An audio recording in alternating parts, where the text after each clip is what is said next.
मी Punjab duck आज आहे 1 September 2024. आज खांदा मळणा आणि उद्या पोळ्या. आपण सांगितलं होतं की पोळ्यापासून राज्यात खूप पाऊस पडणार आहे आणि मी या ठिकाणी आहे माझ्या शेतामध्ये. तर या ठिकाणी जवळपास पाऊस सुरू आहे, म्हणजे जोरदार पाऊस चालू झाला आहे. आमच्या परभणी जिल्ह्यात खूप रात्री 2 वाजल्यापासूनच पाऊस सुरू झाला आहे. कालच एक मेसेज टाकला होता की राज्यामध्ये म्हणजे बऱ्याच ठिकाणी रात्री मध्यरात्रीला पाऊस सुरू होणार आहे, म्हणून हा अंदाज लक्षात घ्यायचा.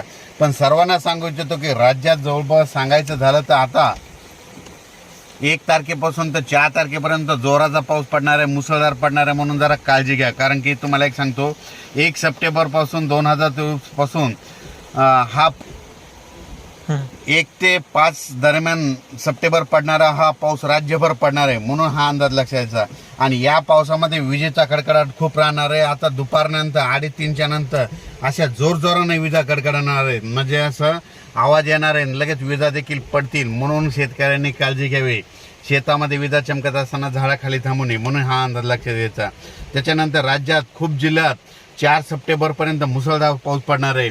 मुसळधार पावसाचे जिल्हे तुम्हाला एक सांगू इच्छितो: यवतमाळ जिल्हा, नांदेड जिल्हा, हिंगोली जिल्हा, अकोला जिल्हा, बुलढाणा, जालना, परभणी, बीड, लातूर, उस्मानाबाद, पंढरपूर, नगर, पुणे, नाशिक, धुळे, नंदुरबार, जळगाव, संभाजीनगर. म्हणजे या जिल्ह्यात म्हणजे मुसळधार पाऊस आजपासून म्हणजे 1 तारखेपासून 4 तारखेपर्यंत पडणार आहे, म्हणून सर्वांनी काळजी घ्यावी, सतर्क करावे. त्याच्यानंतर अतिमुसळधार तुम्हाला एक पाऊस सांगू इच्छितो, म्हणजे आजपासून दुपारनंतर अतिमुसळधार पाऊस पडणार आहे.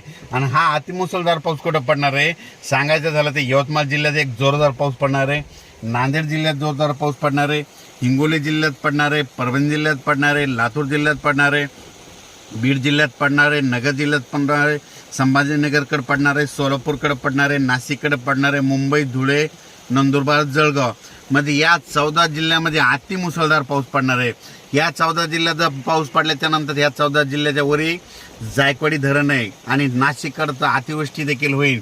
नगर आणि जालन्याच्या दरम्यान देखील अतिवृष्टी देखील होणार आहे.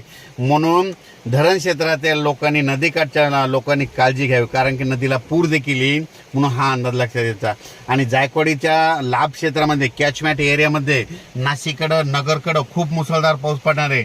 त्याच्यामुळे त्या नद्याला पूर येणार आहे, त्याचं पाणी जायकवाडीला येणार आहे. जायकवाडीत जवळपास आजच सकाळची म्हणजे तिथून आलेल्या आकडेवारीनुसार जवळपास 85% जवळपास भरलंय.